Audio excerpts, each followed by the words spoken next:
I'm Evelyn retired extension agent from Oregon State University, and I'm here today to share with you how you can use sauerkraut.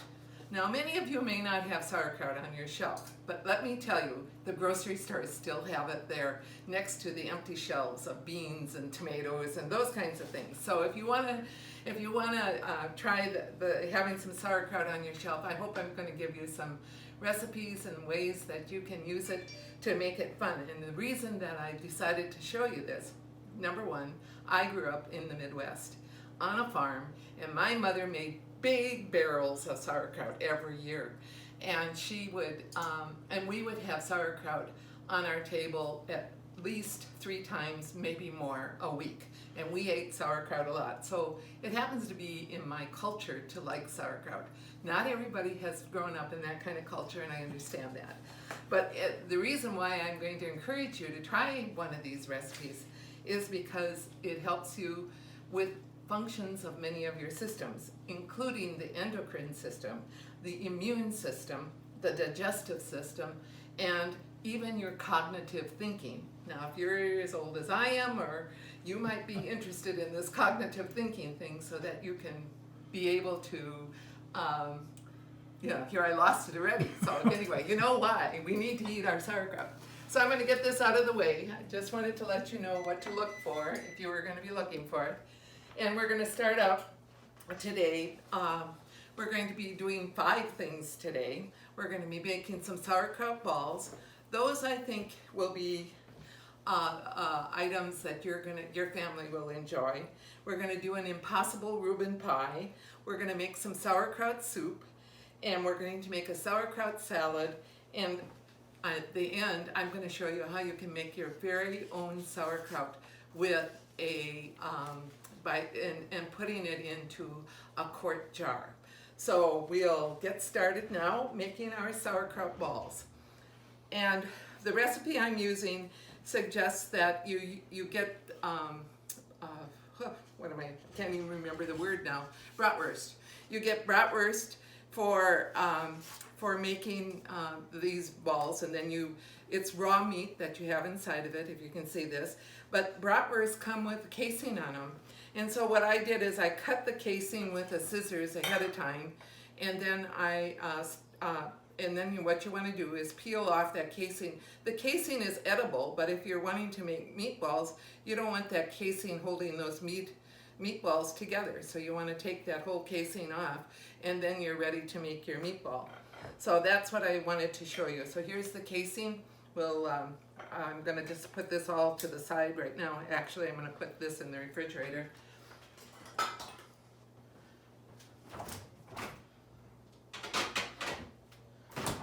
And then, because I handled raw meat, I'm going to have to wash my hands before I get to making the meatballs.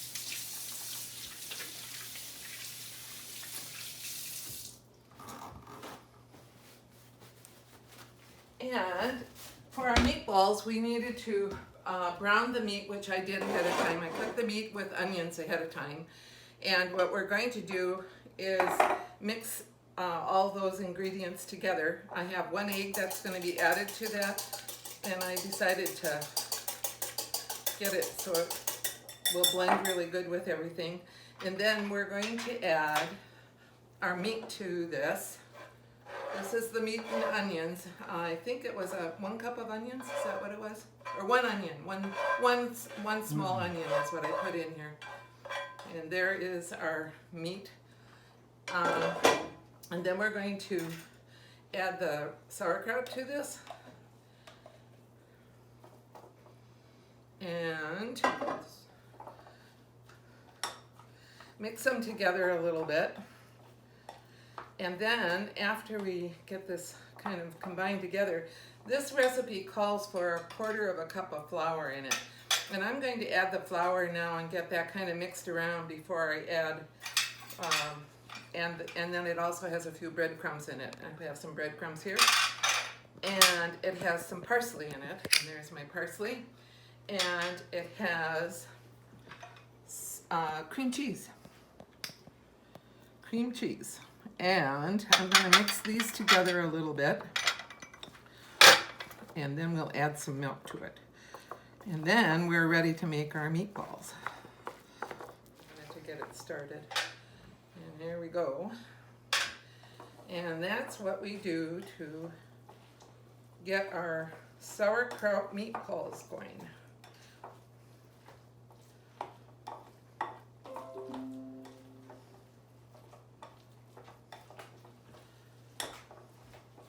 And you want to kind of get your meat and sauerkraut. Oh, one of the things I didn't tell you is that the sauerkraut was drained ahead of time. And I'm making a sauerkraut soup. So most of the draining that I did today is going to go into sauerkraut. Juice is going to go into our sauerkraut soup.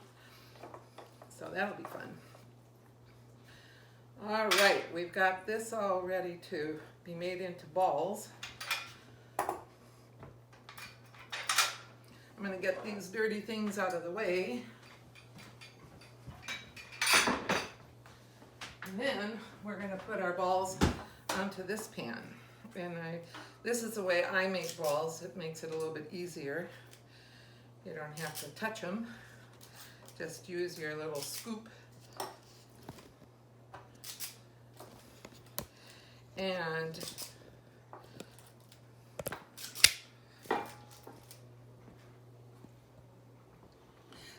some people like to deep fat fry these. I'm going to bake these today. And if you deep fat fry them, then you might want to bread them with some more breading. But for baking, you don't have to bread them. And then you've got more of the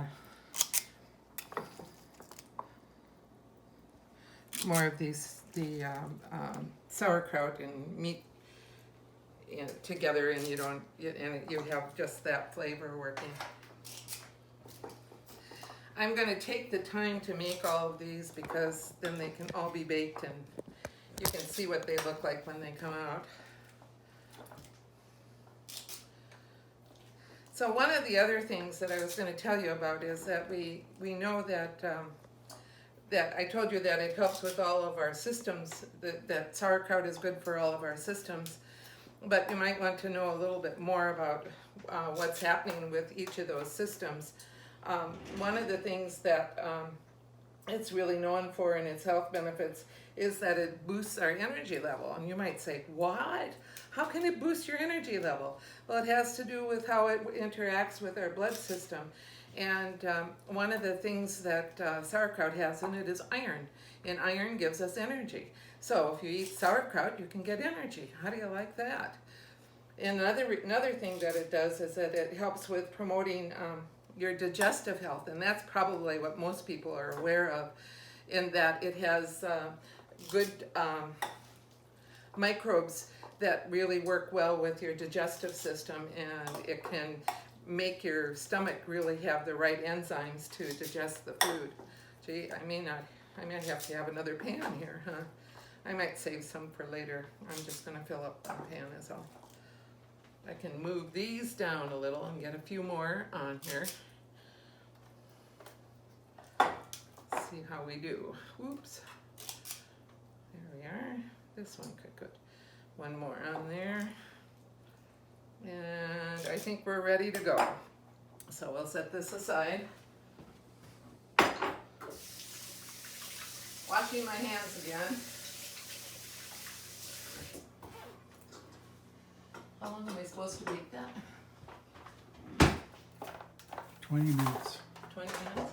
Okay, I'm going to put this in here, and I will set this timer for 20 minutes. And the next thing that we're going to make today is our Impossible Reuben Pie. And that is really a fun kind of pie to make, especially if you don't like to deal with making pie crusts. If you find pie crusts a real challenge, this is the kind of pie to make. So for our Impossible Reuben Pie, we're going to use 3 eggs, and well, let's see. First of all, I think I'll show you. I have the corned beef. Oh, I wanted to show you what corned beef I'm using. And now I don't remember where I put it. There we go. That was my pantry, by the way. So you can have corned beef on your shelf if you want to. And then that's the corned beef that I put into this pie. And then the next layer, so this is the corned beef in the pie pan. And then our next layer is to put the cheese on. This is Swiss cheese that I grated. And we're going to put the cheese on this layer. Kind of spread it around evenly if you can, because nobody wants to get a piece of this pie without any cheese in it. And then the next thing we're going to do, and I've been draining, I have this funnel that has a little drainer thing in it. And this was the amount of, this is the sauerkraut I'm putting into the pie, and it came in this little can. And then I have the sauerkraut here, as you can see, and I drained it in here because I knew that little can would fit in there. And then I have a little drainer that fits in the bottom of my funnel. And so that's how I was able to get the liquid out of this particular one. And there we are with our sauerkraut in there. So then the impossible pie part is using a baking mix. And I made my baking mix from scratch. But if you have Bisquick on the shelf, that's what they mean, or any other kind of baking mix. You could make your own baking mix and have it in a container and just be able to scoop out of it. But today I just put together 3/4 of a cup of flour, 1 teaspoon of baking powder, a little bit of salt, a pinch of salt, and a teaspoon of butter, and I mixed that all together to make my baking mix. What they suggest that we do is put it in a blender and blend it together. Well, I'm going to just use my immersion blender because it's not as noisy as my regular blender. And so I'm going to just get these eggs mixed up. And then I'm going to add a cup of milk. And I'm going to add, let's see if I can set that down without it falling out. And then I'm going to add a half a cup of Thousand Island dressing. And I'm going to add my biscuit mix. And this is our impossible pie crust.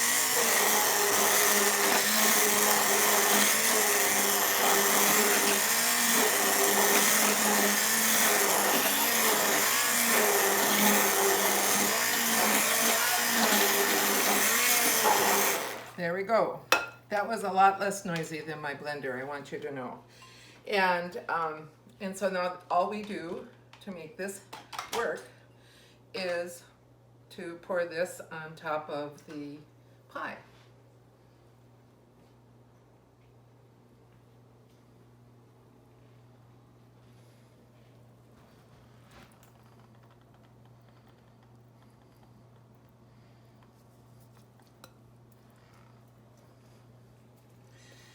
And then we put it in the oven and bake it. So there we are. And you'll get to see what it looks like when it comes out.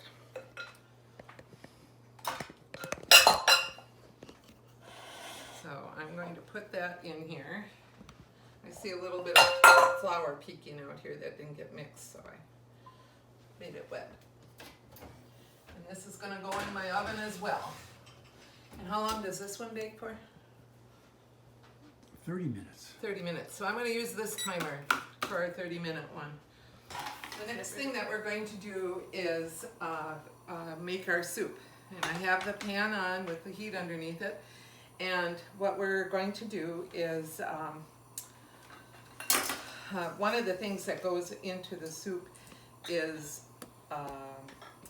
apples, and I thought I'd grate the apples. I was trying to keep them. I had to do a lot of pre-preparation, and I wanted to be sure that they didn't get too dark on us before we started cooking with them. So I have the butter melting in here, 2 tablespoons of butter, and then I want to cook the onions just a little bit before I add the sauerkraut to it. and get them to get a nice absorption of the butter into them, which adds, I think if you saute your onions a little bit before you add other things, you get a little bit more flavor in your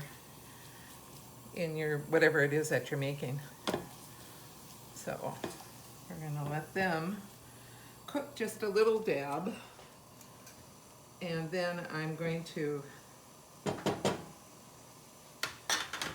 add the sauerkraut to them. One of the other things I was going to tell you about that the sauerkraut does for you is that it also helps you boost your immune system. And the way that it does that is because it has vitamin C in it. And vitamin C is the thing that helps keep our body, giving our body the strength to fight off diseases. So in this time of this chronic disease where we're staying home all the time, maybe adding a little more foods that have vitamin C in them would be helpful to keep you healthy. So my onions are now showing a little bit of sauteing through them. They've got a little bit of change of color going on. So I'm going to add the sauerkraut. This called for 2 cups of sauerkraut. And the sauerkraut's been drained. And then I'm going to turn the heat down on this a little bit so it doesn't burn on me. And then I'm going to grate the apple in. So this is just an apple, and I'm going to grate it into our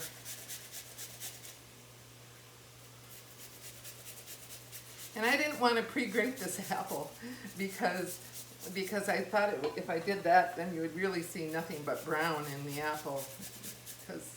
And I didn't want to pre-treat it with something different than what was going into the soup.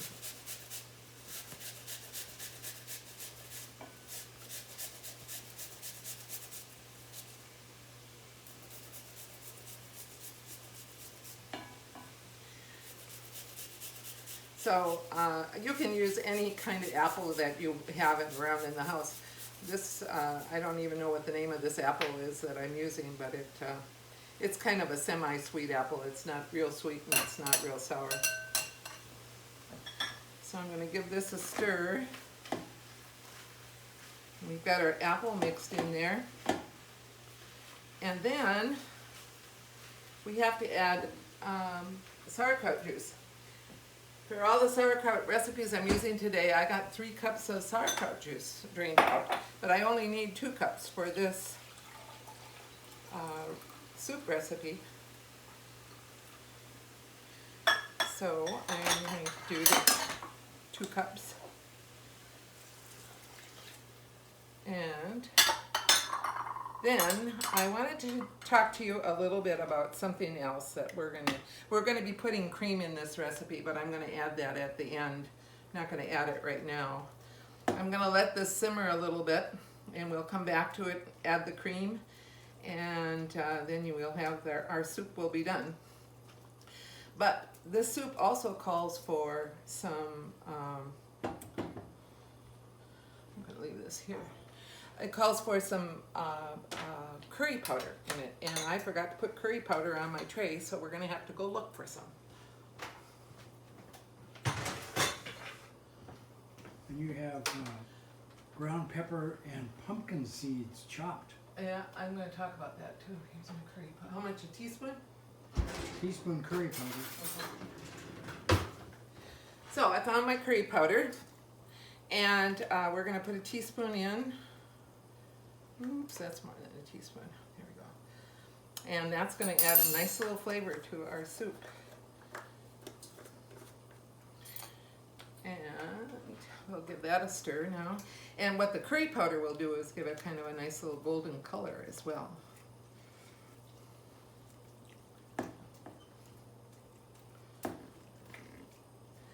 So our soup is going along nicely now.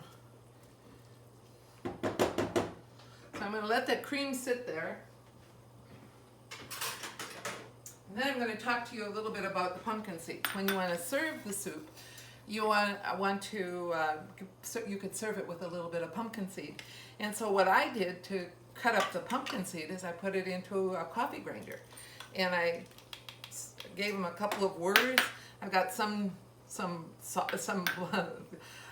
that looks like powder, and I've got some that are chopped. So when we go to serving this, then we'll take a little bit of these pumpkin seeds and put it on the top. So that goes for our serving. But I thought maybe you'd like to know that coffee grinders are really handy when you need to do something with spices. And the one place that I've used them a lot is to grind up poppy seed. You might say, why would you grind up poppy seed? But again, I told you I came from the Midwest. I come from that Germanic background, actually Bohemian. And poppy seed kolaches were the thing that my mother made all the time. And you had to grind the poppy seed, and we had a hand grinder that we would roll and grind it. And it took a long time to grind our poppy seed when I was a kid. But now you can grind poppy seed in your coffee grinder, and you can have it done in nothing flat. So anyway, you might think about having an extra coffee grinder, or going to a Goodwill and finding one for $1 and having it on hand like I did. Our next thing that we're going to do is make a salad. And I'm going to try to encourage you to, is this okay? Is this in the way? Should we put these over on this side? Closer to me. Closer to you? Mm-hmm. Okay. I'll put them over here. Okay. If there's one recipe that I would like to encourage you to try, if you've never eaten sauerkraut, would be this one, because it has the most flexibility for use. You can eat it as a salad, or you can use it as an accompaniment on your bratwurst, on your hot dogs, or on your hamburgers. So think about all that diversity. So I have, again, this was 8 ounces of sauerkraut that came out of a jar. It was an 8-ounce, no, it was a 16-ounce jar that I took the liquid out of. And then I have a cup of celery. Oops. I have a cup of red pepper. You can use any kind of sweet pepper. You can use green pepper, red pepper, yellow pepper. Any of them will work for this making. You don't have to just do red. I just thought I'd put red in because I think it's pretty, and I think it'll make our salad look nice. I have then a third of a cup of, I had half a cup of carrots that I cut small, and then I have a third of a cup of, I used red onion today because I happen to have a little in the house. And then 1 apple, and this is the same apple I put in the soup. There we go. So now all we have to do is mix this all together. And this is one of those salads that is so much better the next day. So if you, but once you make it, then it'll keep in your refrigerator for a week. So if you're into wanting to have something good to have, try this on your hot dogs or your bratwurst or your hamburgers and see what you think. So here we have it all mixed up now. And I have this dressing. The dressing is made up of a cup of vinegar, a cup of sugar, 1/4 of a cup of a 1/4 of a cup of what was that? Oil. 1/4 of a cup of oil, and a little bit of salt and pepper. I didn't put any salt in. I figure that sauerkraut has quite a bit of salt in it, so I didn't add any salt to this. And then that's what we're using for our dressing. Mix it up.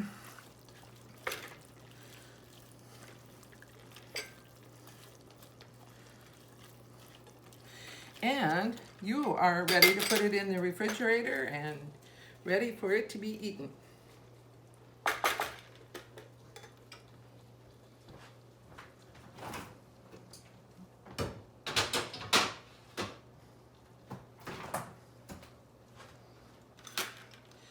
So we'll put this aside, and our next thing that we're going to do is make sauerkraut from scratch.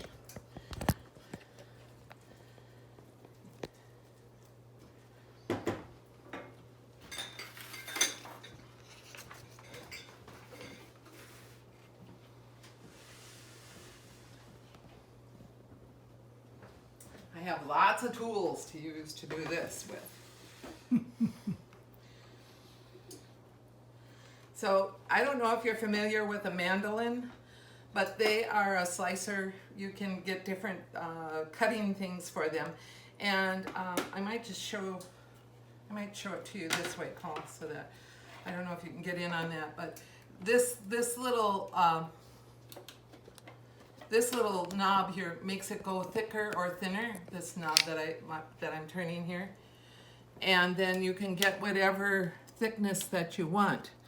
And so for my sauerkraut, I'm going down to about that one, I think. I gotta go here. Yeah, I think that's what I was doing. Oh, no, I want to do one less than I just put it at. So, there we go. So what you need to do is you need to have something underneath it to catch the sauerkraut as you slice it. So I'm using this tray, and I stick it under there. And then to keep it from sliding, I'm putting this in front so that I can push on it and not have it go away from me. So, and then all you do is to get your sauerkraut cut in a nice thickness. And for it, this is a fermentation product. And if you have everything the same size, then it ferments better. So that's why having some kind of a device. You can cut it with a knife. If you have thick pieces, it's going to take longer to ferment than if you have thin pieces. So just keep that in mind. So I have discovered that I can get down pretty close. I cut the cabbage into 4 parts, and I've already cut up 3 of them. And then I leave the core in, and that helps me. So one of the things you don't want to do is get your fingers in this area where the slicer is and slice the finger, because it is sharp. And so then I have found that I can go right around that core and get this cabbage sliced without hurting my fingers and not having to use the device they give you to protect your fingers. So I got it down to this. We won't use that in our sauerkraut, but look at what we've got here. Isn't that nice? And then we'll add it to the rest of our kraut. And I just realized I forgot to put the salt on here. I usually use pickling salt, and so I'll get these out of the way. And guess what? That's telling us that our meatballs are done. Let's see what it looks like. Hey.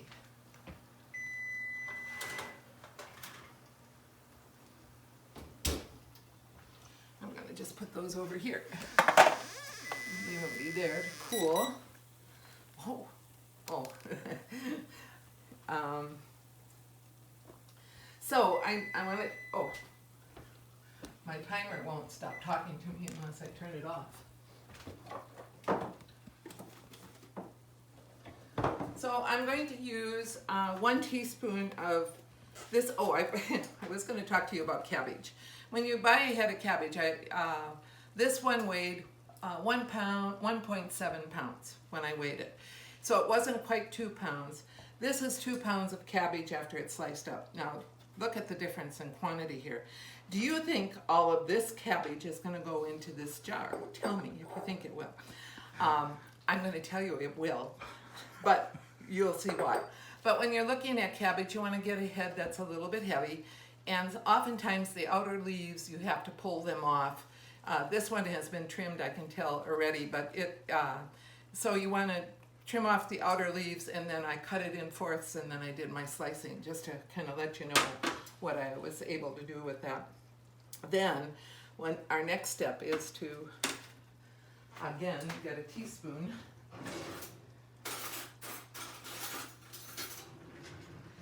have this, I'm getting this one because I think it's long enough to get in and get some. I have this measuring spoon that gives me everything from a quarter of a teaspoon all the way to a tablespoon. So I can put it on one for a teaspoon right here. So my teaspoon part is this front part right there. And I can stick this in here, I hope. No, it won't work.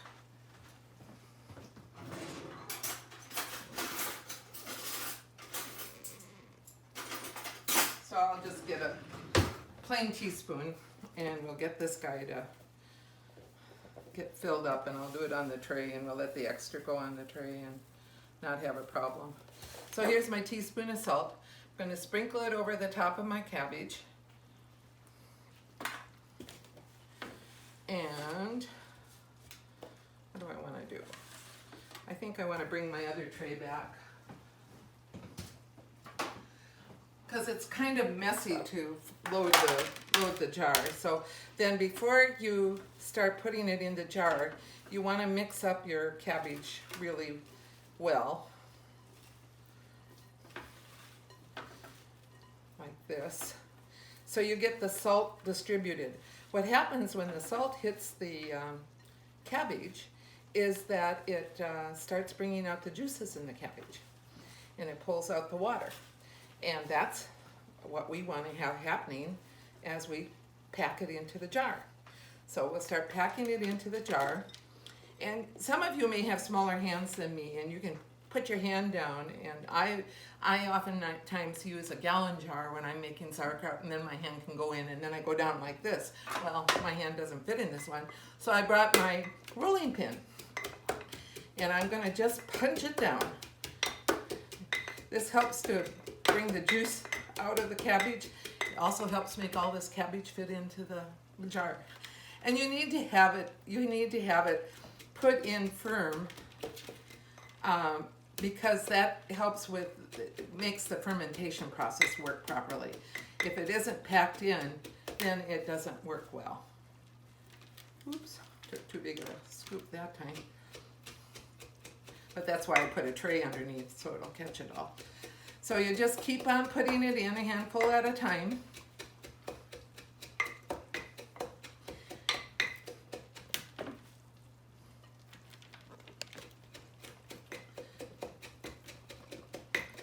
And as you are packing it in, don't be afraid to pack it.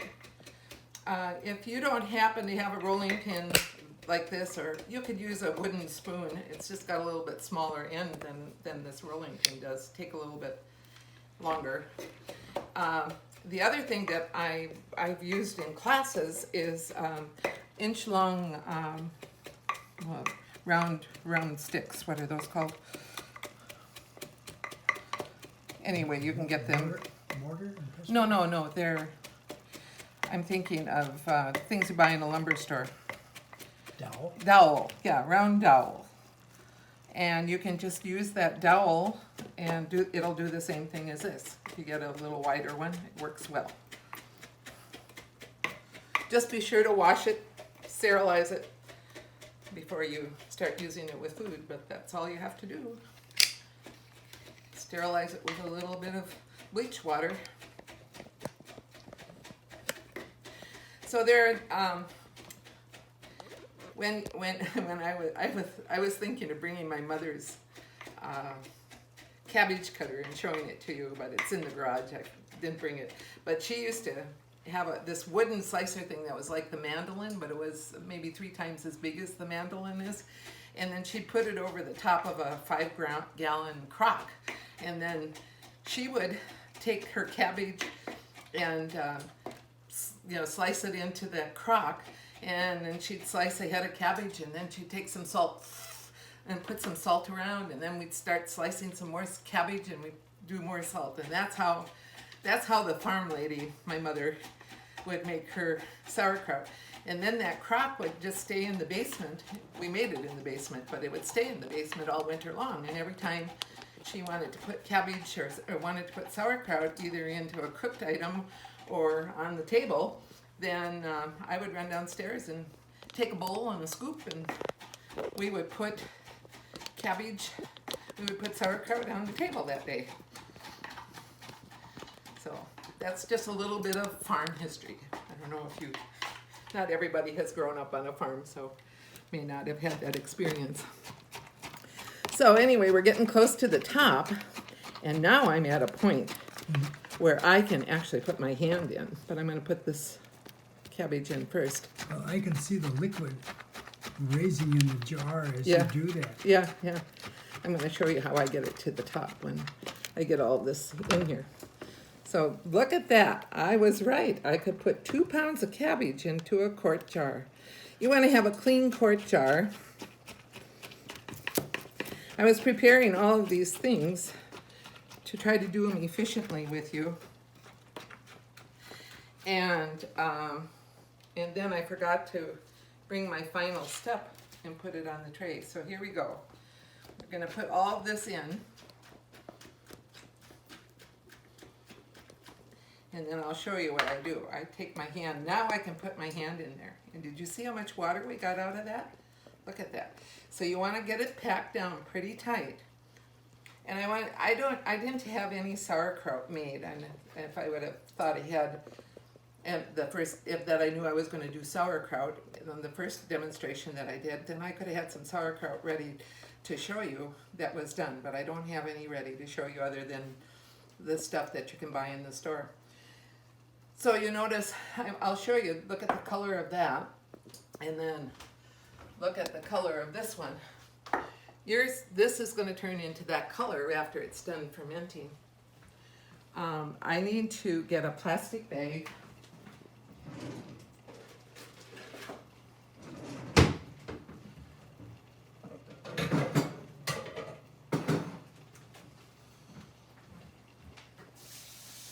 And some cold water.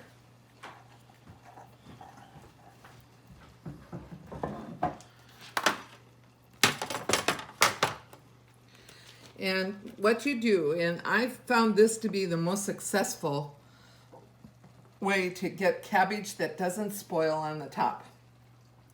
If it spoils on the top, you can take the spoiled cabbage off. It usually is a form of mold, especially in our wet climate that we live in here. But the way that I have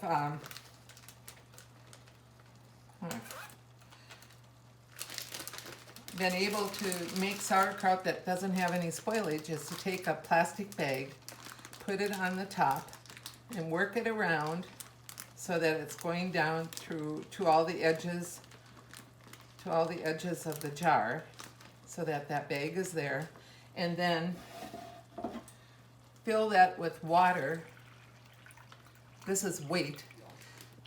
And then you can just let this sit. But I wanted to show you. I did a red cabbage. You can do white cabbage or green cabbage or red cabbage. And I did a red cabbage last night. And I wanted to show you. Paul, you want to get in? You're going to want to get into this. I wanted to show you that it bubbles. And what happens is that juice runs over the top. So you need to put your sauerkraut into a bowl or a dish. No, don't pull up on it because I have that sealed. Mm-hmm. You need to put it into a bowl or a dish so that it doesn't go running all over your counter, and especially when you're working with red cabbage because it is a dye. And you don't want to dye everything, and you don't want to have a great big mess either. So I'm going to set all of this aside now. We're going to add the cream to our soup.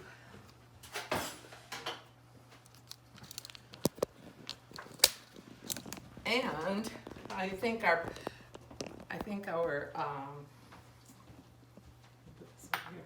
so this is just whipping cream that I'm putting into our soup.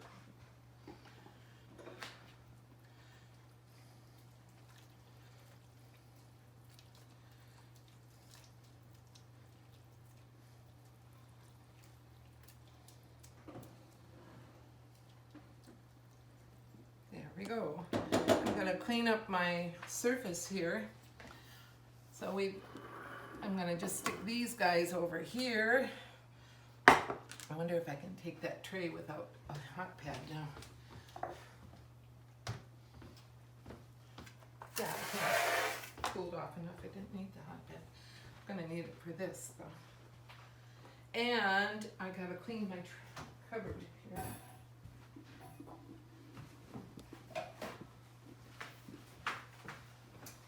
Get all this cabbage. When you're making sauerkraut, you do get cabbage kind of spreading around all over. But just know that it's easy to clean. And we'll start bringing out all of our finished product.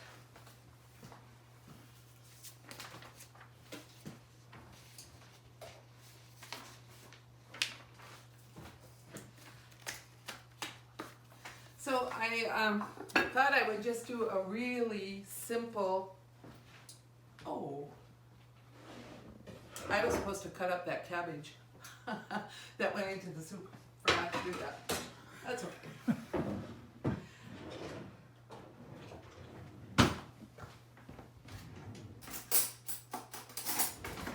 So for our meatballs, I thought I would just do a really simple mustard dipping sauce for them. So I'm going to take a little bit of mayonnaise.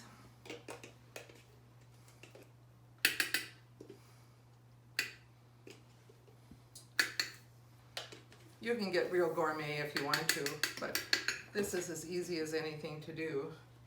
And then I'm going to just use some of the deli mustard, kind of more Germany mustard. I'll put some of that in there. Mix those two together. And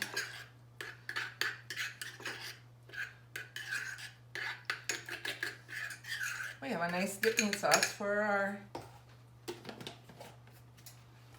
meatballs.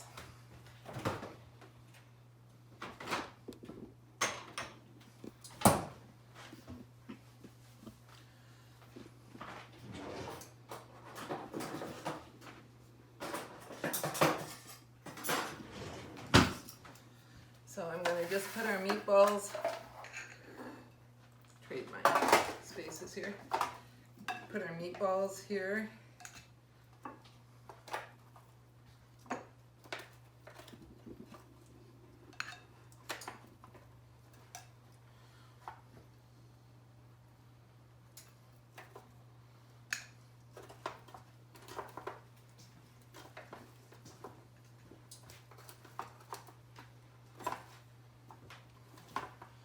Actually, my fingers are working better than the...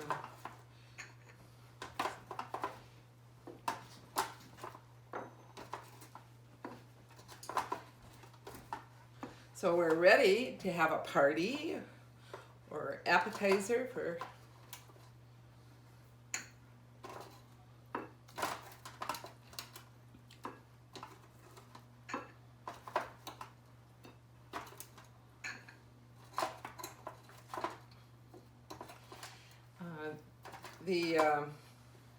I think this one is kind of a fun one to have in your pocket to do.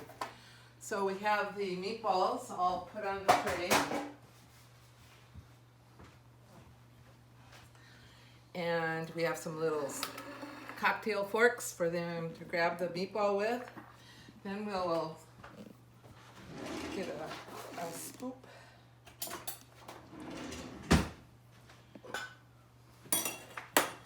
And our soup is ready to serve. Our oven is still cooking our pie. So here is our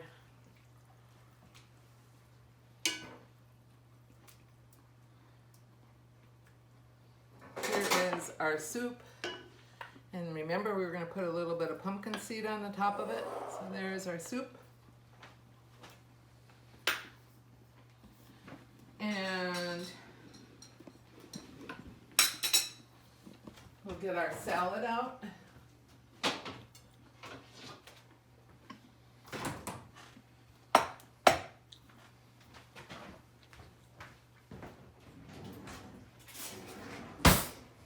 I'm going to use a slotted spoon to take out the salad.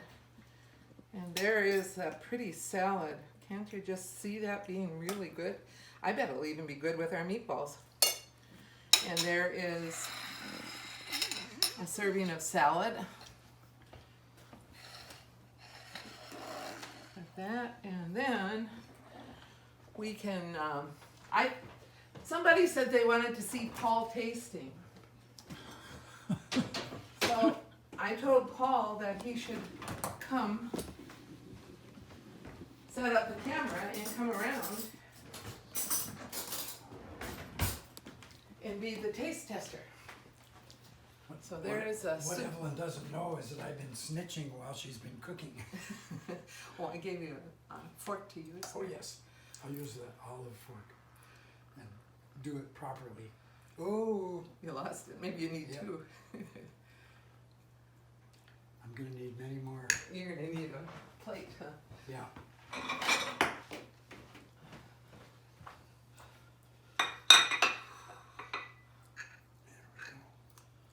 Well, would you like one too, Evelyn? Sure. There we go. So now all we need There is we a have it. glass of wine with this, huh? Yeah. A little bit of soup. I gotta try it all. Mmm. Mm-hmm. That's amazing. Is it? Oh yeah. Intense flavor. Salad. Very perky. Mm-hmm.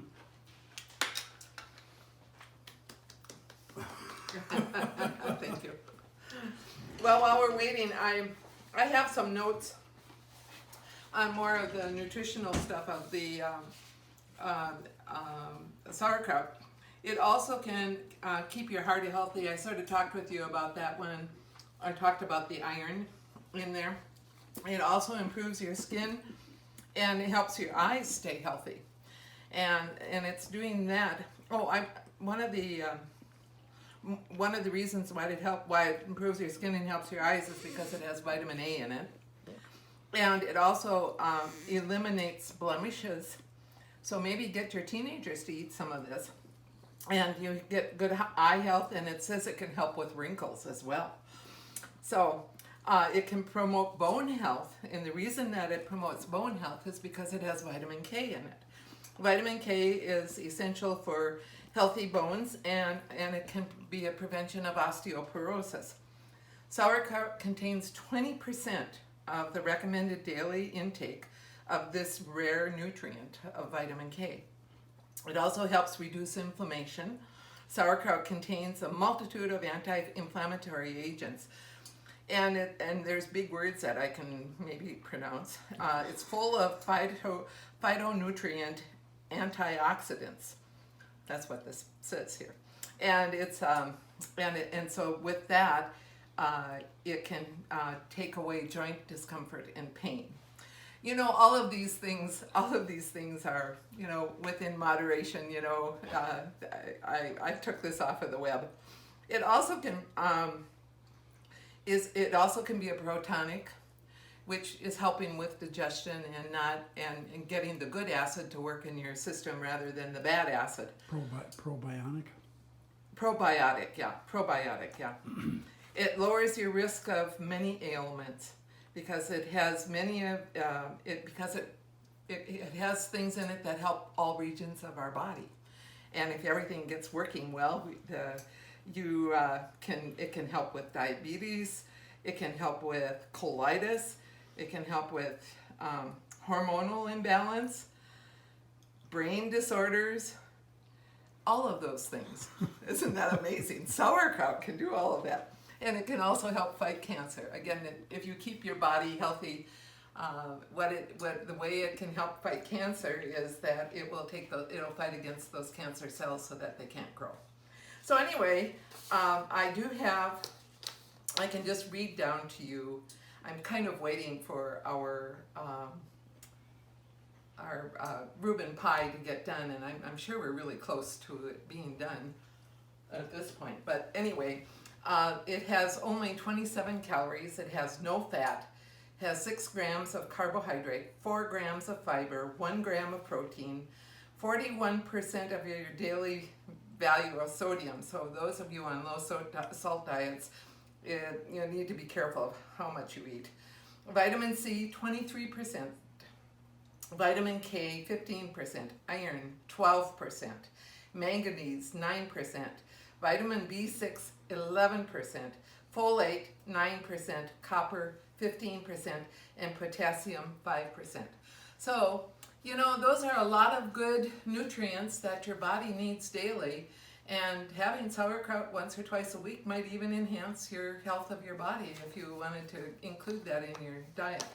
I think what I'm going to do is take a chance at that you know what, I just remembered. I never told you about how to complete making your sauerkraut. After you have it in the state that I have it in now, you need to have it at room temperature. Don't put it in a cool place because then it won't, it needs to be in like room temperature, 70-degree weather. You don't want it hot. You don't want to put it in a sunroom or anything like that. And you don't want to put it in a cold basement either. And then let it ferment for about 3 weeks, 3 to 6 weeks. After 3 weeks, you can take the bag and do a taste, see if you like the taste of it. If you want it to be a little stronger taste, let it go longer. And that's all you have to do for making that sauerkraut. So let's take a look at what our pie looks like. I might take a look at how many minutes we have left here.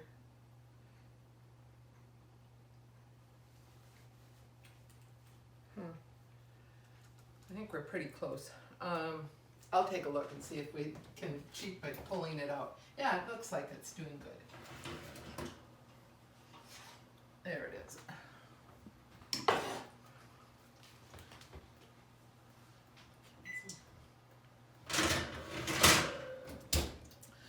So for eating this, for doing the pie, maybe letting it rest a little bit is a good idea. But for our purposes today, I'm going to see if we can just see what it looks like.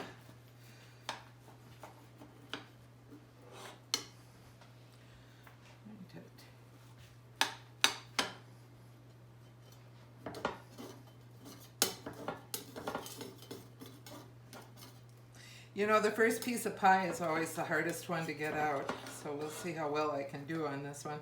There it is. Whoa. There it is.